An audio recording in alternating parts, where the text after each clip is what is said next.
1 Raja-Raja pasal 16. Kemudian datanglah firman Tuhan kepada Yehu bin Hanani melawan Baesa, bunyinya, "Oleh karena engkau telah kutinggikan dari debu, dan kuangkat menjadi raja atas umatku Israel. Tetapi engkau telah hidup seperti Yerobeam, dan telah menyuruh umatku Israel berdosa, sehingga mereka menimbulkan sakit hatiku dengan dosa mereka. Maka sesungguhnya, aku akan menyapu bersih Baesa dan keluarganya.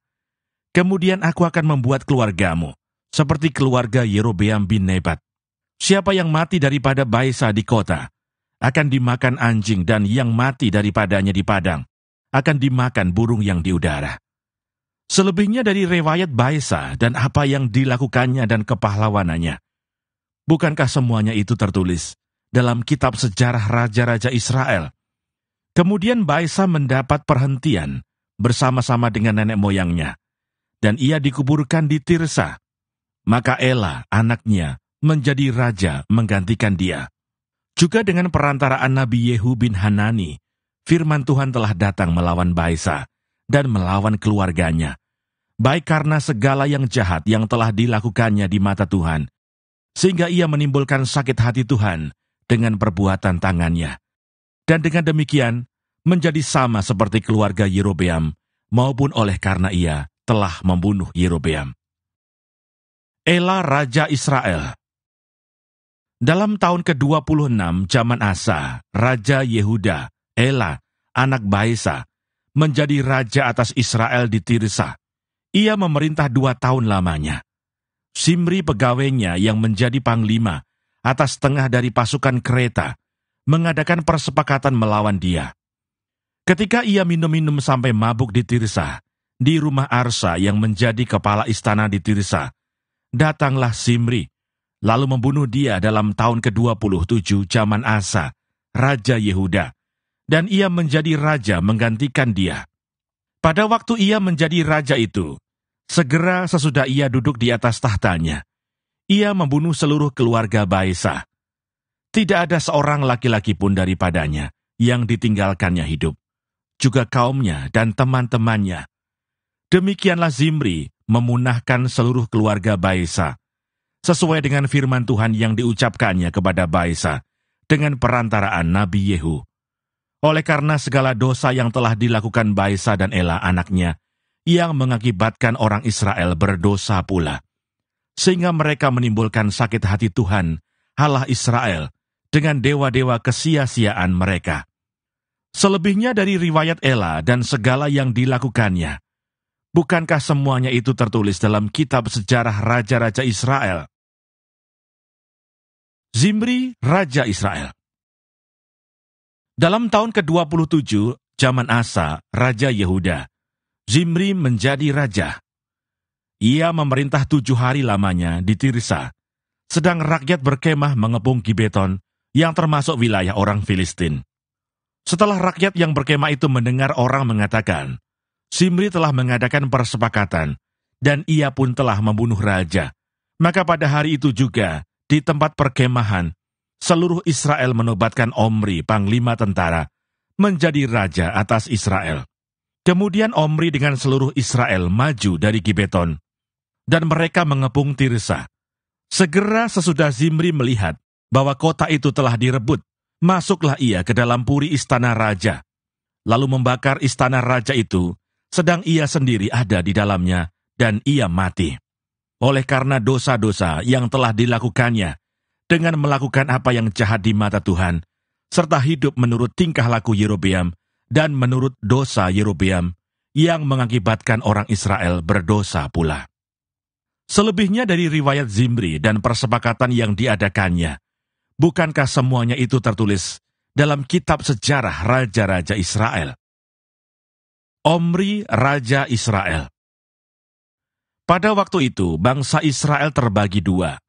Sebagian dari bangsa itu mengikuti Tibni bin Ginat dan bermaksud mengangkat dia menjadi raja, dan sebagian lagi mengikuti Omri.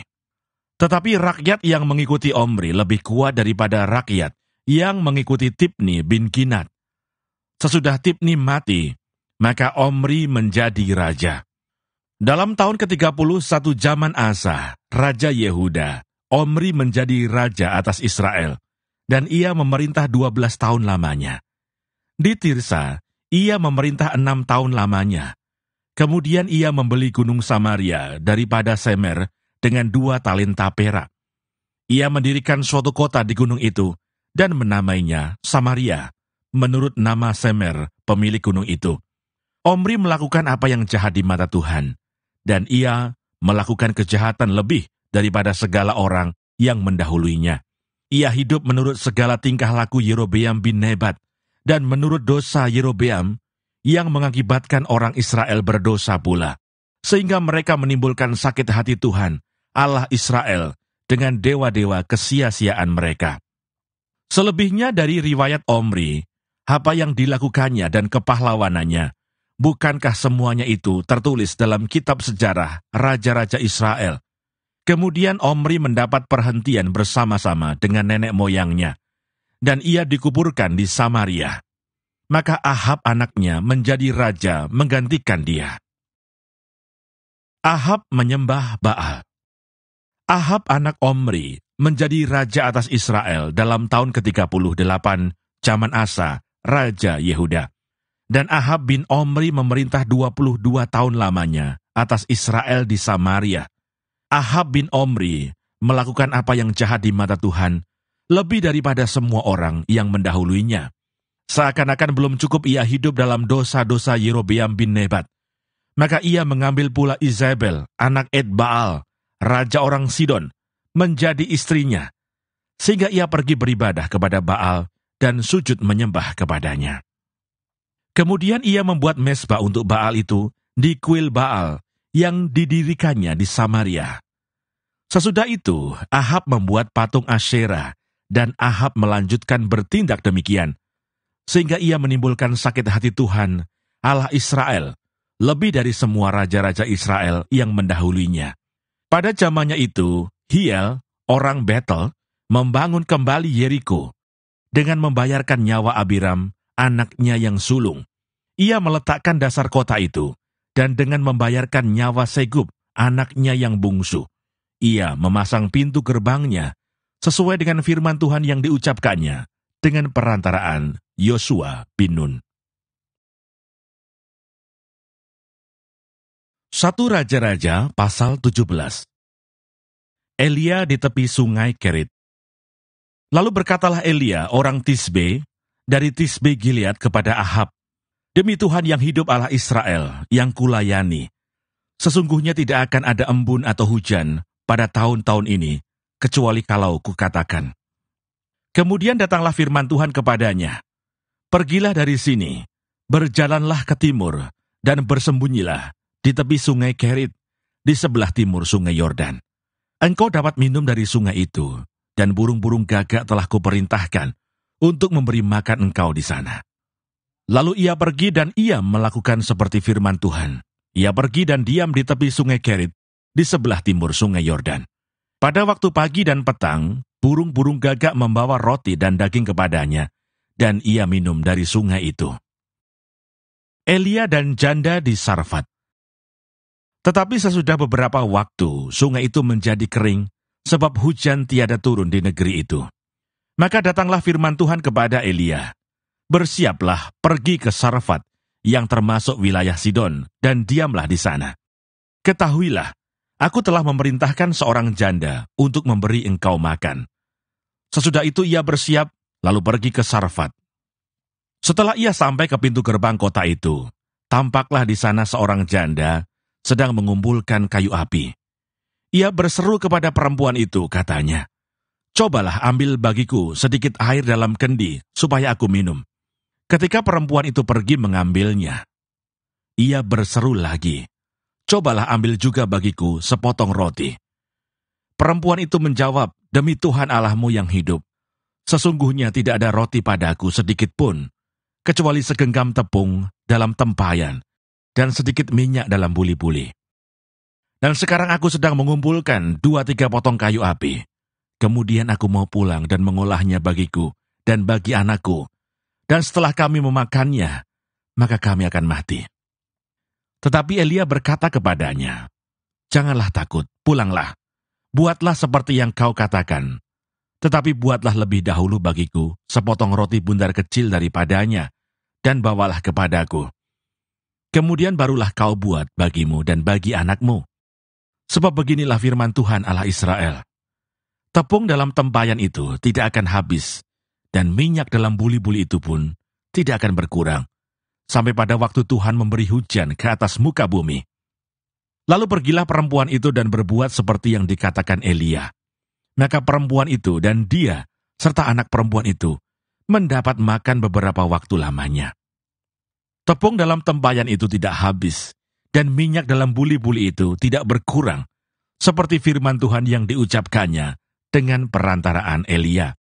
Sesudah itu anak dari perempuan pemilik rumah itu jatuh sakit, dan sakitnya itu sangat keras, sampai tidak ada nafasnya lagi.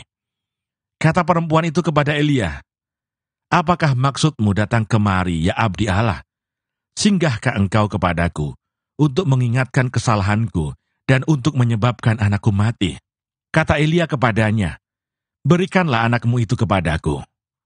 Elia mengambilnya dari pangkuan perempuan itu dan membawanya naik ke kamarnya di atas dan membaringkan anak itu di tempat tidurnya. Sesudah itu ia berseru kepada Tuhan, katanya, "Ya Tuhan Allahku, apakah engkau menimpakan kemalangan ini atas janda ini juga, yang menerima aku sebagai penumpang dengan membunuh anaknya?"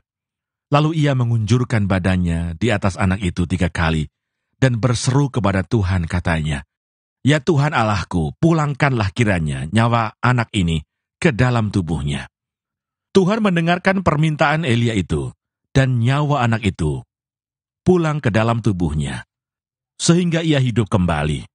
Elia mengambil anak itu, ia membawanya turun dari kamar atas ke dalam rumah, dan memberikannya kepada ibunya. Kata Elia, "Ini anakmu, ia sudah hidup." Kemudian kata perempuan itu kepada Elia, "Sekarang aku tahu bahwa engkau abdi Allah dan firman Tuhan yang kau ucapkan itu adalah benar." 1 Raja-Raja pasal 18. Obadja pegawai Ahab bertemu dengan Elia. Dan sesudah beberapa lama, datanglah firman Tuhan kepada Elia dalam tahun yang ketiga. "Pergilah, perlihatkanlah dirimu kepada Ahab, sebab aku hendak memberi hujan ke atas muka bumi." Lalu pergilah Elia memperlihatkan diri kepada Ahab. Adapun kelaparan itu berat di Samaria. Sebab itu Ahab telah memanggil Obadja yang menjadi kepala istana. Obadja itu seorang yang sungguh-sungguh takut akan Tuhan. Karena pada waktu Izebel melenyapkan nabi-nabi Tuhan, Obadja mengambil 100 orang nabi, lalu menyembunyikan mereka 50-50 sekelompok dalam gua, dan mengurus makanan dan minuman mereka. Ahab berkata kepada Obadja, "Jelajahilah negeri ini, dan pergi ke segala mata air dan ke semua sungai. Barangkali kita menemukan rumput, sehingga kita dapat menyelamatkan kuda dan bagal, dan tidak usah kita memotong seekor pun dari hewan itu." Lalu mereka membagi-bagi tanah itu untuk menjelajahinya. Ahab pergi seorang diri ke arah yang satu, dan Obadja pergi ke arah yang lain. Sedang Obadja di tengah jalan, ia bertemu dengan Elia. Setelah mengenali dia, ia sujud serta bertanya, "Engkaukah ini, hai tuanku Elia?" Jawab Elia kepadanya, "Benar. Pergilah, katakan kepada tuanmu, Elia ada." Tetapi jawab Obadja, "Apakah dosa yang telah kuperbuat? Maka engkau hendak menyerahkan hambamu ini kepada Ahab, supaya aku dibunuhnya? Demi Tuhan Allahmu yang hidup, sesungguhnya tidak ada bangsa atau kerajaan yang tidak didatangi suruhan tuanku Ahab untuk mencari engkau. Dan apabila orang berkata, ia tidak ada, maka ia menyuruh kerajaan atau bangsa itu bersumpah bahwa engkau tidak ditemukan di sana. Dan sekarang engkau berkata, pergilah, katakan kepada tuanmu Elia ada. Mungkin terjadi apabila aku sudah pergi daripadamu, Roh Tuhan mengangkat engkau ke tempat yang tidak kuketahui. Kalau aku sampai kepada Ahab untuk memberitahukannya, dan engkau tidak didapatinya, tentulah ia akan membunuh aku. Padahal hambamu ini dari sejak kecil takut akan Tuhan. Tidakkah diberitahukan kepada tuanku apa yang telah kulakukan pada waktu Izebel membunuh nabi-nabi Tuhan, Bagaimana aku menyembunyikan 100 orang nabi-nabi Tuhan dalam gua, 50-50 sekelompok, dan mengurus makanan dan minuman mereka. Dan sekarang, mengapa engkau ini berkata, pergilah, katakan kepada tuanmu, Elia ada. Ia pasti akan membunuh aku. Jawab Elia, demi Tuhan semesta alam yang hidup, yang kulayani, sesungguhnya hari ini juga, aku akan memperlihatkan diri kepadanya. Elia bertemu dengan Ahab. Lalu pergilah Obadja menemui Ahab dan memberitahukan hal itu kepadanya. Kemudian Ahab pergi menemui Elia. Segera sesudah Ahab melihat Elia, ia berkata kepadanya, "Engkaukah itu yang mencelakakan Israel?" Jawab Elia kepadanya, "Bukan aku yang mencelakakan Israel, melainkan engkau ini dan kaum keluargamu. Sebab kamu telah meninggalkan perintah-perintah Tuhan, dan engkau ini telah mengikuti para Baal.